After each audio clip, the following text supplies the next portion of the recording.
Hello बच्चों and welcome to the wonderful world of economics. Yes बच्चों, as we have started our journey of agriculture module at TY level. अब इस agriculture के module में जो हमारा सेकंड मॉड्यूल है, इस सेकंड मॉड्यूल में हमने अपनी जर्नी स्टार्ट की। हमने शुरुआत देखा कि एग्रीकल्चर में ग्रोथ लाने के लिए हमने एग्रीकल्चरल जो पॉलिसी है 2000 की वो पास की, और इसमें हमने बहुत से डिफरेंट इम्प्रूवमेंट मेजर्स हमने अडॉप्ट किए ताकि agriculture growth and productivity at least every year 4% per annum के हिसाब से हम इंक्रीज़ कर सकें। पहला हमारा वो मकसद था। उसके फीचर्स भी हमने बहुत अच्छी तरह से डिस्कस किए और इस पॉलिसी के इम्प्लीकेशन और इवैल्यूएशन को भी हमने डिस्कस किया। फिर हम थोड़ा आगे बढ़े और हमने देखा एग्रीकल्चरल प्राइसिंग। हमने एग्रीकल्चर प्राइसिंग को भी देखा, उसके हमने फीचर्स देखे कि क्यों हम एग्रीकल्चरल प्राइस पॉलिसी को पास करते हैं, क्या ज़रूरत है, what is the need behind that, then what are the agriculture pricing के इम्प्लीकेशंस क्या हैं। फिर हमने इसी एग्रीकल्चर प्राइसिंग पॉलिसी का इवैल्यूएशन भी देखा बच्चों। अब इसमें हम एक और टॉपिक ऑफ नॉलेज को ऐड करने जा रहे हैं, दैट इज़ एग्रीकल्चरल फाइनेंस। क्योंकि हमारे इकोनॉमी में एग्रीकल्चर सेक्टर में अगर सबसे बड़ा कॉन्स्टेंट या प्रॉब्लम या क्राइसिस या इशू अगर है तो वो है फाइनेंस का। तो आज हम जर्नी स्टार्ट कर रहे हैं कि what is the need for agriculture finance, उसकी ज़रूरत क्या है, and also what are the different types of agriculture finance in a very easy way, as you know that simplicity is our main motto. Now जब हम बात करते हैं कि एग्रीकल्चर फाइनेंस, तो एग्रीकल्चर फाइनेंस जो है वो हमारे एग्रीकल्चर सेक्टर का लाइफ ब्लड है। It is the backbone of agriculture finance. अगर हम चाहते हैं कि एग्रीकल्चर सेक्टर्स में farmers modern methods of agriculture follow करें तो उसके लिए फाइनेंस की सबसे बड़ी प्रिक्विजिट यानी रिक्वायरमेंट है। नॉट ओनली दैट, हम देखते हैं कि बैकवर्ड एरियाज़ में किसानों के पास small size of land holding है। अगर वो दूसरे लैंड एडिशनल लैंड को परचेज़ करना चाहें, अपना कैपिटल स्टॉक बढ़ाना चाहें, या high yielding variety of seeds को लेना चाहें, या अच्छे फर्टिलाइज़र्स लेना चाहें, या मल्टीपल क्रॉपिंग में जाना चाहें, हॉर्टिकल्चर में जाना चाहें, ये सब आजकल मॉडर्न टेक्निक्स को फार्मर्स समझ रहे हैं और अडॉप्ट कर रहे हैं। And for that sake finance का होना बहुत ज़रूरी है। Plus mostly we know that कि agriculture sector is mostly exposures to various climatical changes. अभी भी मेजॉरिटी ऑफ फार्मर्स जो हैं वो मानसून पे ही डिपेंड करते हैं। अभी भी उनके पास एग्रीकल्चर फैसिलिटीज़ नहीं हैं। Majority of the farmers they are poor, उनकी इनकम लो है। इसकी वजह से क्या है, indebtedness is the common problem among the farmers, यानी वो कर्ज़ों के जाल में फंसे हुए हैं। नाउ अभी इस कर्ज़ों की जाल की वजह से जनरली वी फाइंड कि विशियस सर्कल ऑफ पॉवर्टी वो हमें दिखाई देता है। अब इन सब बात का एक ही सॉल्यूशन है, and that is agricultural finance. हमें उन्हें फाइनेंस प्रोवाइड करना है, हमें उन्हें बहुत से डिफरेंट टेक्नोलॉजीज़ और डिफरेंट टेक्निक से अवेयर करवाना है। हमें उन्हें बहुत सारे जो उनके प्रॉब्लम्स हैं उनका सॉल्यूशन प्रोवाइड करना है, ताकि फाइनेंस के थ्रू वो इन सब, जैसे अभी आफ्टर हार्वेस्ट यानी post harvest generally they follow the distress sale, यानी वो घाई में they can not have the holding capacity of their farm produce, तो वो क्या करते हैं, ब्रोकर्स, एजेंट्स या डिस्ट्रीब्यूटर्स को घाई में हेस्ट प्रॉम्प्टली क्विकली अपने जो प्रोड्यूस है वो सेल कर देते हैं। लेकिन अभी गवर्नमेंट क्या करती है, उनके लिए रेगुलेटेड मार्केट्स प्रोवाइड करती है, उनके लिए रूरल गोडाउन या वेयर हाउसिंग फैसिलिटीज़ प्रोवाइड करती है, उनके लिए रीजनेबल टर्म्स पे क्रेडिट फैसिलिटीज़ प्रोवाइड करती है, उनके लिए ट्रांसपोर्ट फैसिलिटीज़ प्रोवाइड करती है। तो इनके लिए मिनिमम सपोर्ट प्राइस जो है वो डिसाइड करती है। ये सब जो है वो हमारे फार्मर्स के ओवरऑल जितने भी प्रॉब्लम्स हैं उनका सॉल्यूशन प्रोवाइड करने में हेल्प करते हैं। यानी they will try to come out from each and every problems जो मोस्टली हमें फार्मर्स को दिखाई देता है कि they are having so many problem. Funds की शॉर्टेज है, उनके पास वेयर हाउसिंग फैसिलिटीज़ नहीं है, उनके पास अच्छे रेगुलेटेड मार्केट्स नहीं हैं, उनके पास बैंकिंग फैसिलिटीज़ अच्छी नहीं हैं। ये सब जो फैसिलिटीज़ हम उन्हें प्रोवाइड कर रहे हैं, यानी ट्रांसपोर्टेशन चाहिए या वेयर हाउसिंग की फैसिलिटी चाहिए या इरिगेशन की फैसिलिटी चाहिए, अच्छे सीड्स परचेज़ करने हैं, अच्छे उनको ऑर्गेनिक फर्टिलाइज़र्स लेने हैं या पेस्टिसाइड्स लेने हैं, वाटर पम्प्स लेने हैं, थ्रेशर्स लेने हैं, हार्वेस्टर लेने हैं, इन सब के लिए क्या चाहिए बच्चों? फंड्स, पैसे चाहिए। और पैसा ही उनकी सबसे बड़ी परेशानी होती है, क्योंकि उनको रीज़नेबल रेट्स पे पैसे नहीं मिलते हैं। इसके लिए where they will resort either money lenders या लैंडलॉर्ड्स। वहाँ के जो ज़मींदार हैं, लैंडलॉर्ड्स हैं, मनी लेंडर्स हैं, ट्रेडर्स हैं, कमीशन एजेंट्स हैं, डिस्ट्रीब्यूटर्स हैं, उनसे वो बोरो कर लेते हैं and they charge a higher rate of interest. अब हाई रेट ऑफ इंटरेस्ट पे वो उनकी इनकम कम है और इतना वो रीपे नहीं कर पाते हैं। तो यहाँ पे प्रॉब्लम ये आ जाता है कि उनके पास जितने भी प्रॉपर्टीज़ हैं, लैंड है, वो भी सब ख़त्म हो जाता है। तो इसके लिए बेस्ट सॉल्यूशन है कि अब हम देखेंगे एग्रीकल्चर फाइनेंस। तो इसकी नीड क्या है हम बच्चों समझ गए। तो हमारा क्वेश्चन यही है कि what is the need for agriculture finance, वो क्या नीड है और इसके कौन से टाइप्स हैं जो हमारी गवर्नमेंट उन्हें प्रोवाइड करती है बच्चों। तो पहले फर्स्ट पैराग्राफ में हम क्या लिखेंगे? What is agriculture finance. तो एग्रीकल्चर फाइनेंस जो है, it is important requirement for agricultural growth. क्योंकि अगर हमें एग्रीकल्चर प्रोडक्टिविटी को इंक्रीज़ करना है, उनके रिटर्न को बढ़ाना है, उनके आउटपुट को बढ़ाना है, तो finance is the basic requirement. Finance is required to purchase the necessary goods and services for production। और प्रोडक्शन के लिए तो यू नो दैट बहुत से उनकी रिक्वायरमेंट रहती है, जैसे HYV सीड्स यानी high yielding variety of seeds. उन्हें बेस्ट फर्टिलाइजर्स चाहिए, उन्हें अच्छे पेस्टिसाइड्स चाहिए, उन्हें इरिगेशन के लिए वाटर पम्प का सेट चाहिए, उन्हें थ्रेशर्स चाहिए, हार्वेस्टर्स चाहिए, ट्रैक्टर्स चाहिए। तो ये सब उनकी रिक्वायरमेंट है। अपार्ट फ्रॉम दैट उनकी रिक्वायरमेंट होती है जब उनका पोस्ट हार्वेस्ट हो जाता है तो गोडाउन के लिए उनको पेमेंट देने के लिए कुछ फंड्स की ज़रूरत पड़ती है, ताकि कुछ समय तक वो अपने स्टॉक को होल्ड कर सकें, ताकि जैसे ही उनको अच्छी प्राइसेस मिले फिर वो अपने आप मार्केट में उसको सेल करेंगे। या उन अपने प्रोडक्ट्स को मार्केट तक पहुंचाने के लिए रीज़नेबल रेट पे ट्रांसपोर्टेशन फैसिलिटीज़ चाहिए, वो उन्हें रीज़नेबल पे चाहिए।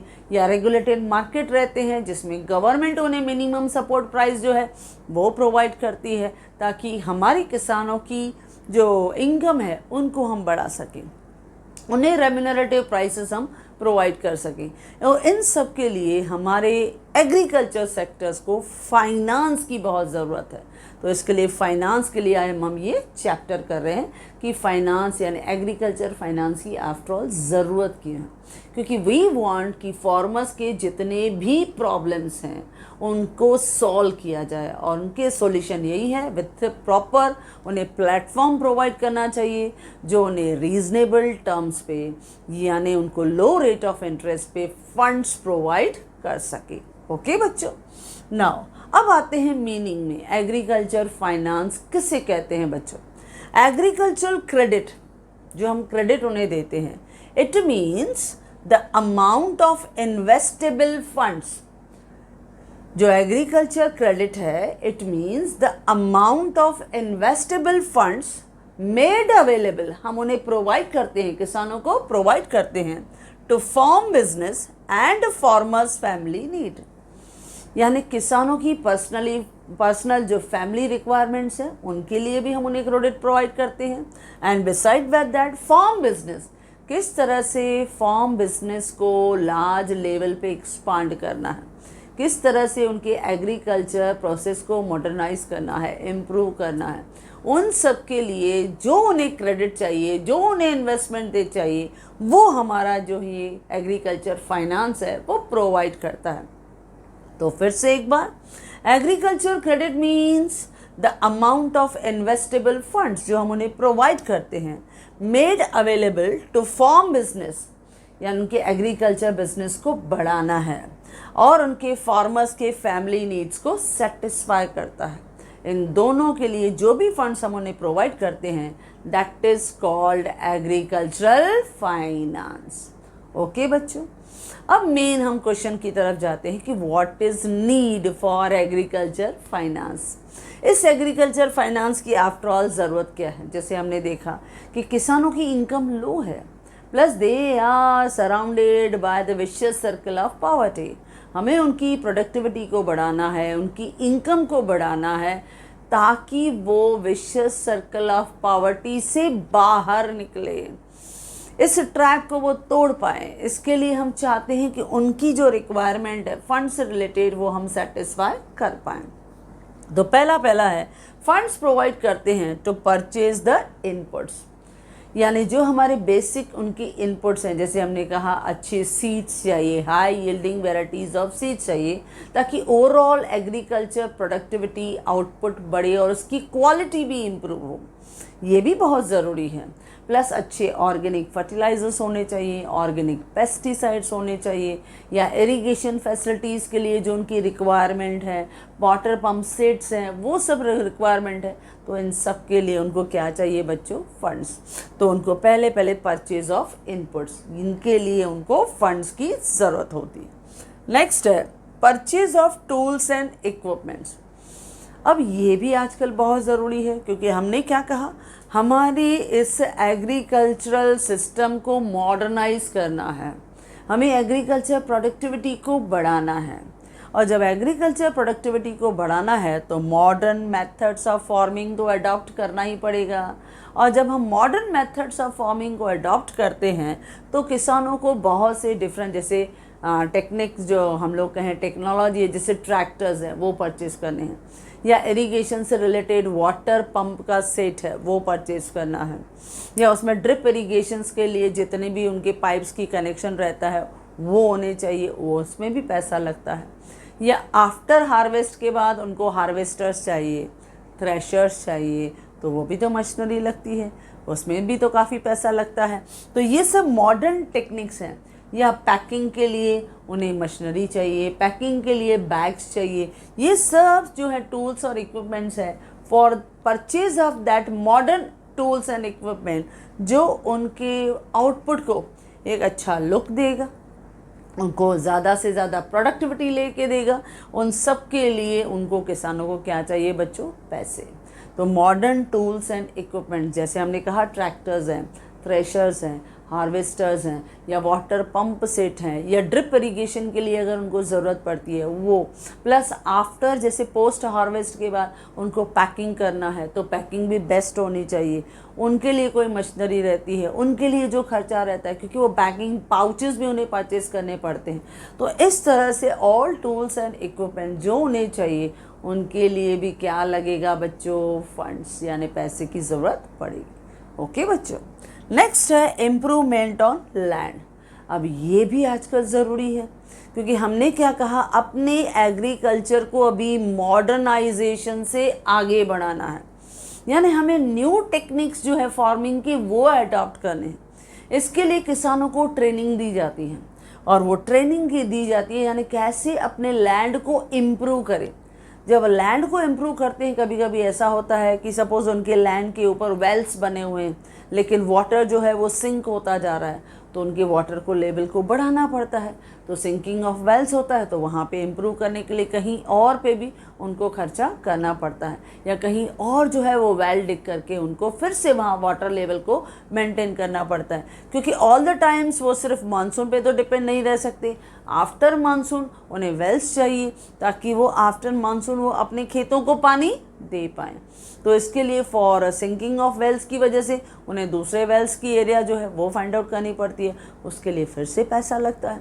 या suppose they sometime they will opt for horticulture, कभी कभी लैंड रिक्लेमेशन, या कभी कभी दे will go for the rotation of crops. तो जब रोटेशन ऑफ क्रॉप्स जाते हैं उसमें भी they require the different seeds, different जो फर्टिलाइजर्स हैं, डिफरेंट पेस्टिसाइड्स हैं, तो again they need the funds. तो इसके लिए for the improvement of land और स्पेशली मॉडर्न फार्मिंग में रोटेशन ऑफ क्रॉप्स को ज़्यादा इम्पोर्टेंस दिया गया है, ताकि किसानों की जो फर्टिलिटी ऑफ लैंड है उसको वो मेंटेन कर पाए, ताकि सस्टेनेबल प्रोडक्टिविटी जो है वो हमें एग्रीकल्चर सेक्टर से मिलती रहे।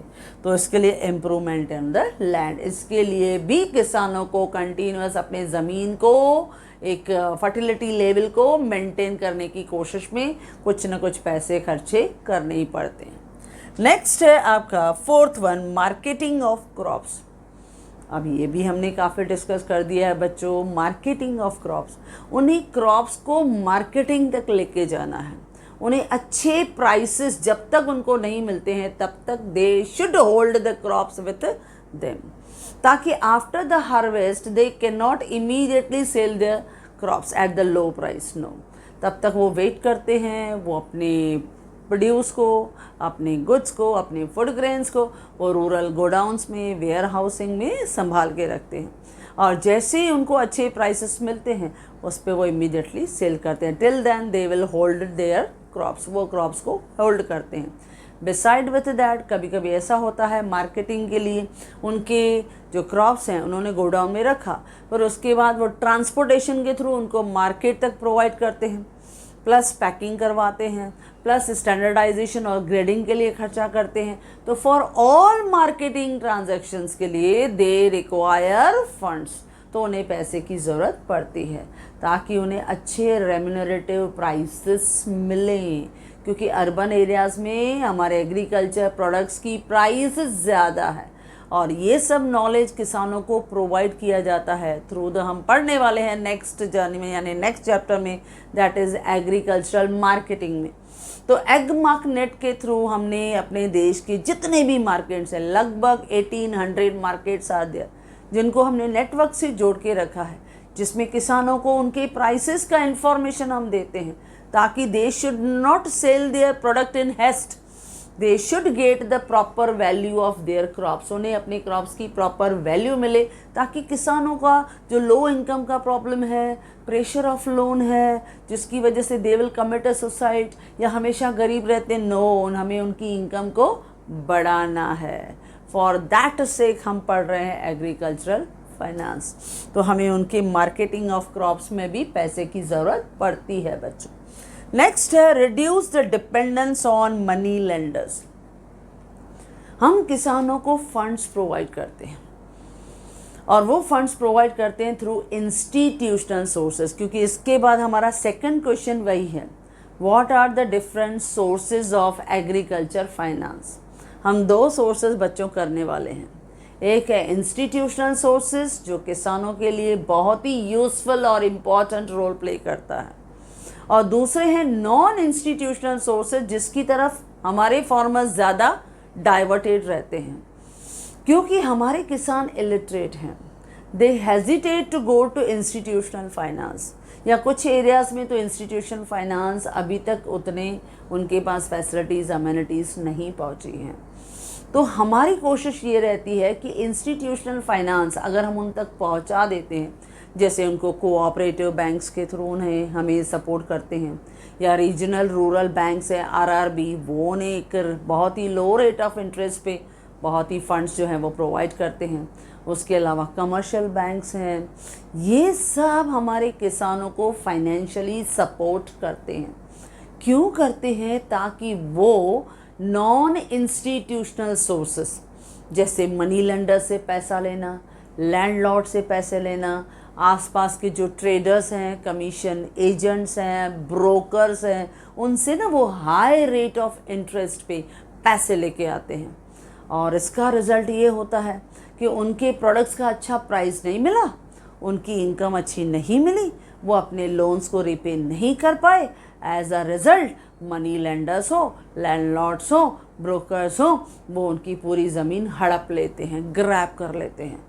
तो इसके लिए ये सब प्रॉब्लम आता है। इसके लिए हमने कहा कि किसानों के ये सब प्रॉब्लम्स हमें मेजॉरिटी दिखाई देते हैं, और जिनका बेस्ट सॉल्यूशन है एग्रीकल्चर फाइनेंस। हमने कहा this is the life blood of agriculture sector. क्योंकि वो एग्रीकल्चर सेक्टर को बैकबोन देता है, स्ट्रेंथ देता है, यानी उनकी फाइनेंशियल पोजीशन को इम्प्रूव करने में हेल्प करता है। तो बहुत ज़रूरी है इस तरह की फाइनेंशियल सपोर्ट उन्हें प्रोवाइड करना, उन्हें एक इनेबल एनवायरनमेंट प्रोवाइड करना। ये भी हम करने वाले हैं बच्चों कि क्या होता है एग्रीकल्चर के लिए enable environment, wait and watch. तो इस तरह से उनका डिपेंडेंस मनी लेंडर पे कम हो जाएगा, क्योंकि इंस्टीट्यूशनल सोर्सेज जब गवर्नमेंट उन्हें low rate of interest reasonable rates पे जब उन्हें फंड्स प्रोवाइड करेगी बच्चों, तो उनको हाई रेट पे लोन्स लेने की ज़रूरत नहीं पड़ेगी और उनकी ओवरऑल इनकम लेवल बढ़ेगी। नेक्स्ट है इंक्रीज इन रूरल सेविंग, क्योंकि बैकवर्ड एरियाज़ में जब इस तरह के क्रेडिट अप्रोच को प्रोवाइड किया जाता है, इस तरह की क्रेडिट फैसिलिटी सेंक्शन की जाती है, प्रोवाइड की जाती है, तो किसानों की में एक हैबिट डेवलप हो जाती है, क्योंकि उनकी इनकम बढ़ने लगेगी बच्चों, क्योंकि उनको इस तरह का क्रेडिट जब फैसिलिटीज़ मिलती है और उन क्रेडिट फैसिलिटीज़ की वजह से उनको अपने क्रॉप से अच्छे रिटर्न्स मिलने लगते हैं, प्लस उन क्रेडिट फैसिलिटीज़ की वजह से उनकी एग्रीकल्चर प्रोडक्टिविटी बढ़ी, प्लस उनकी इनकम बढ़ी, तो where they will divert their invest, वो अपनी इन्वेस्ट कहाँ करेंगे? बैंक्स में। वो बैंक्स में इन्वेस्ट करेंगे, यानी उनकी सेविंग की हैबिट्स बढ़ेगी। नॉट ओनली वो सिर्फ बैंक्स में इन्वेस्ट करेंगे, वो एडिशनल प्लॉट्स ऑफ लैंड, उनकी कैपिटल इन्वेस्टमेंट लेवल वो बढ़ेगी बच्चों। प्लस उसके अलावा वो कोशिश करेंगे कि अपने प्रोडक्टिविटी में नए नए मेथड्स जो हैं वो अडॉप्ट करें। क्यों? क्योंकि अभी उनके पास फंड्स अच्छे अवेलेबल हैं। तो ये एक उनको एक फाइनेंशियल सपोर्ट जो रहता है, ये एग्रीकल्चर सेक्टर की बहुत से प्रॉब्लम्स का सॉल्यूशन, क्योंकि ऑलरेडी एग्रीकल्चर सेक्टर्स में बहुत सारे अनसर्टनिटीज़ हैं, जिसकी वजह से उनको हमेशा फार्मर्स को एक डर, एक रिस्क जो रहता है उनको मैनेज करना ही पड़ता है। तो for them it is necessary कि रूरल एरियाज़ में अगर उनके पास अच्छी सेविंग होंगी, अच्छी इन्वेस्टमेंट होगी, तो कभी समझो ऐसा प्रॉब्लम आया तो दे can easily manage it. Okay बच्चों, तो इस तरह से आपकी इकोनॉमी में इंक्रीज इन रूरल सेविंग, यानी एग्रीकल्चर क्रेडिट जो है, it will especially from the institutional sources, it will help to many farmers to use the good quality of inputs and they will try to increase the productivity. उनकी productivity बढ़ी, उनकी income बढ़ी, उनकी saving बढ़ी, तो ये एक उनकी बैकवर्ड एरिया में किसानों की लेवल को, स्टैंडर्ड को इम्प्रूव किया जाता है, बढ़ाया जाता है। नेक्स्ट है मैनेजमेंट ऑफ रिस्क। नाउ जब हम किसानों को, फार्मर्स को क्रेडिट फैसिलिटीज़ प्रोवाइड करते हैं, तो credit always enable the farmers to for the better management of the risk को वो बहुत अच्छी तरह से मैनेज कर पाते हैं।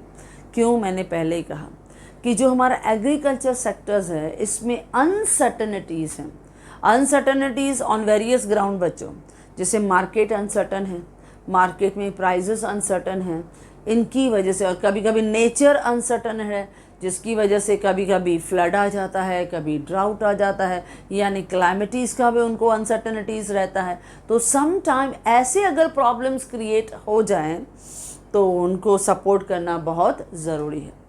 और इसमें जब वो क्रेडिट फैसिलिटीज़ फार्मर्स को देते हैं, तो वो कब बोरो करते हैं बच्चों?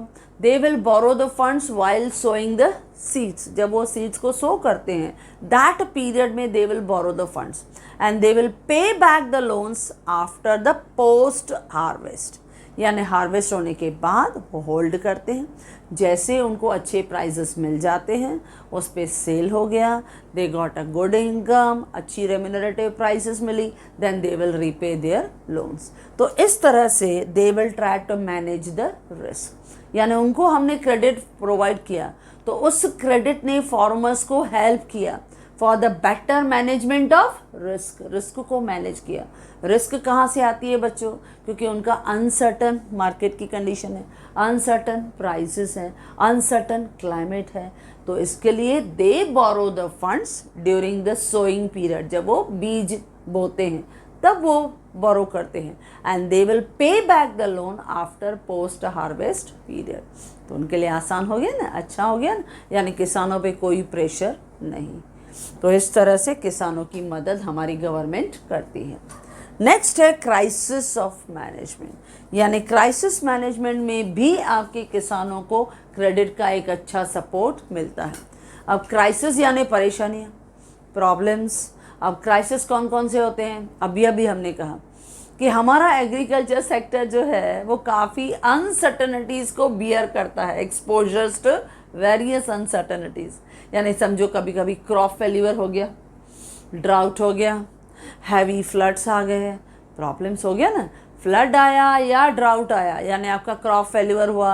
अब क्रॉप फेल्यूर हुआ लेकिन हमने जो है काफ़ी लोन लिया हुआ है, हमें उन्हें विथ इंटरेस्ट देना है, लेकिन इस तरह की रिस्क को मैनेज करने के लिए फिर उन्हें फंड्स चाहिए, क्योंकि क्रॉप फेल्यूर हुआ, ड्राउट हुआ, उन्होंने सपोज फ्लड हुआ, जितना उन्होंने खर्चा किया था, जितने फंड्स थे वो सब के सब ख़त्म हो गए।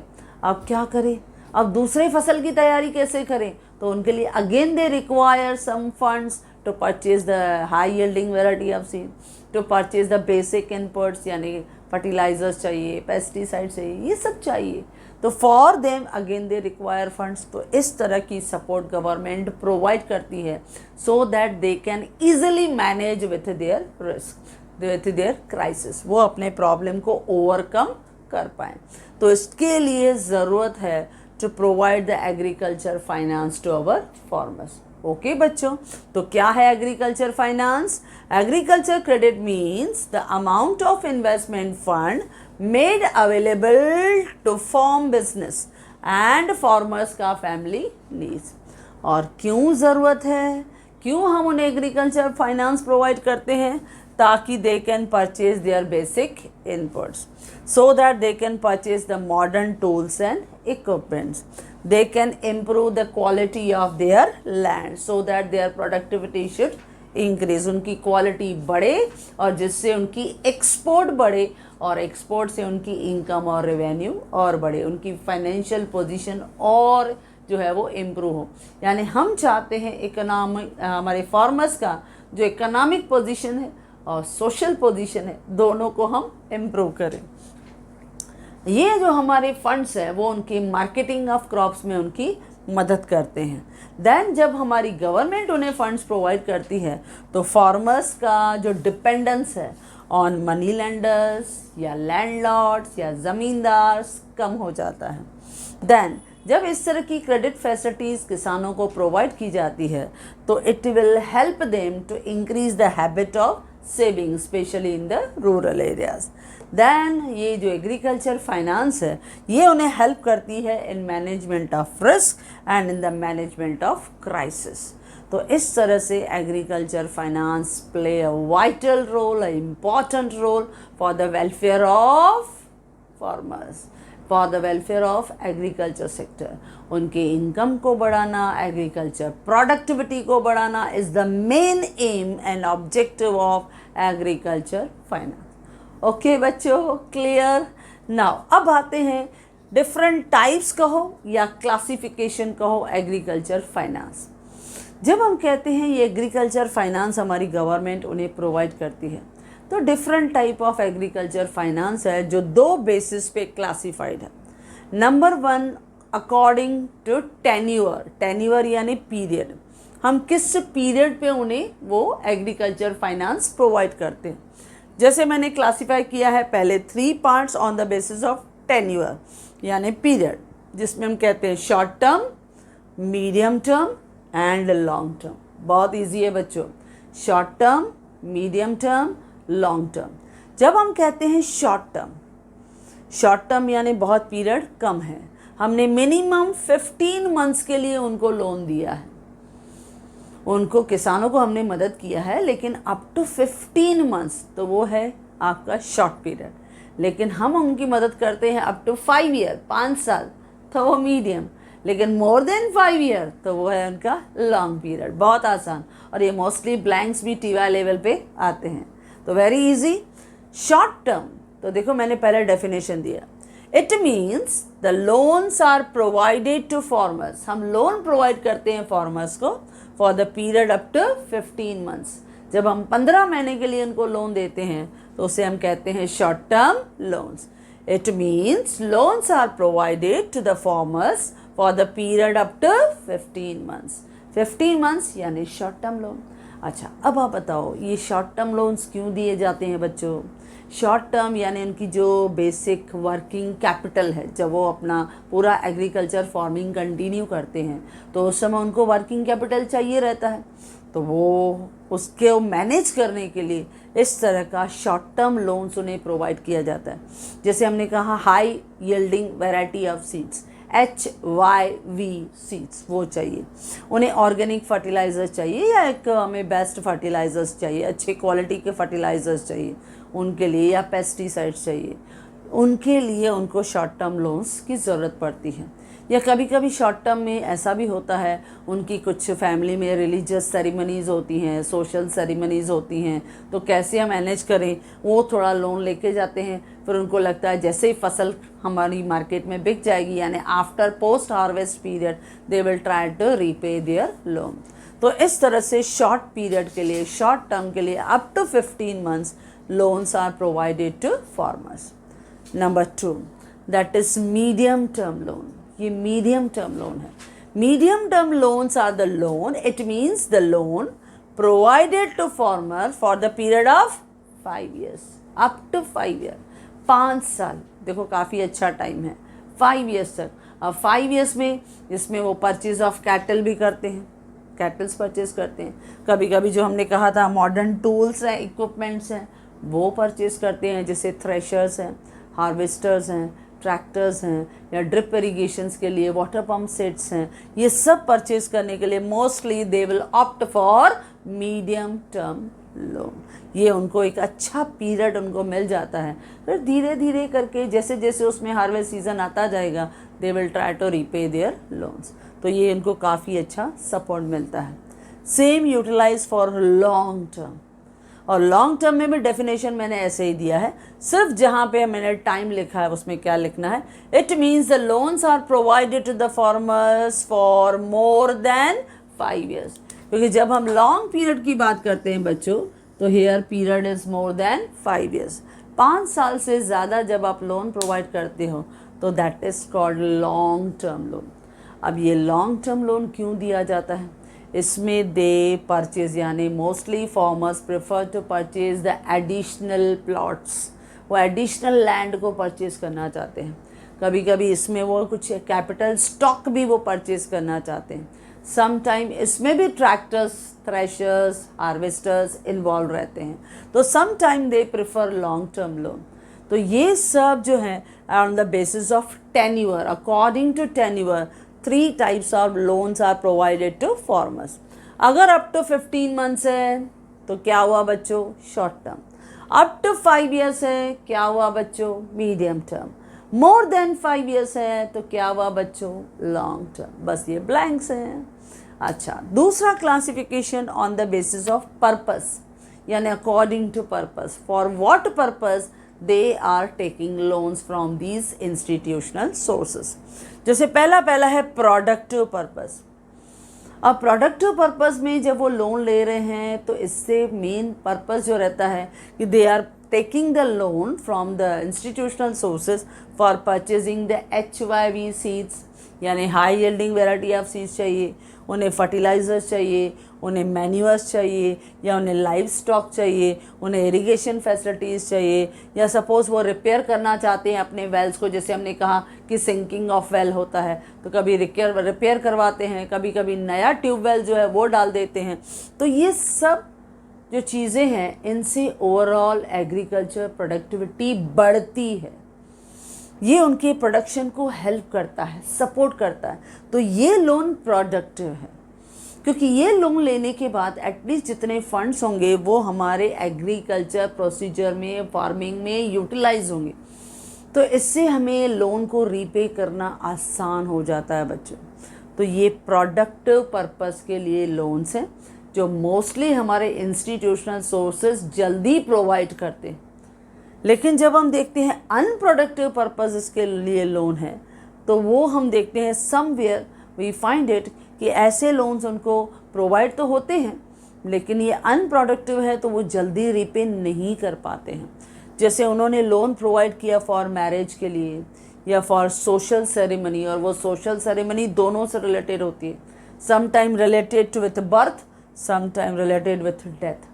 अब ये खर्चा तो उन्होंने कर लिया, लेकिन ये खर्चा उनको रीपे भी करना है विथ इंटरेस्ट के साथ, तो ये अनप्रोडक्टिव है और ये उनको रीपे करना है। जो इनकम आएगा पोस्ट हार्वेस्ट के बाद उनमें से धीरे धीरे करके वापस करना है, लेकिन बैंक उनको भी वो प्रोवाइड करने की कोशिश करती हैं। And sometime they will borrow these unproductive loans for the festival purpose.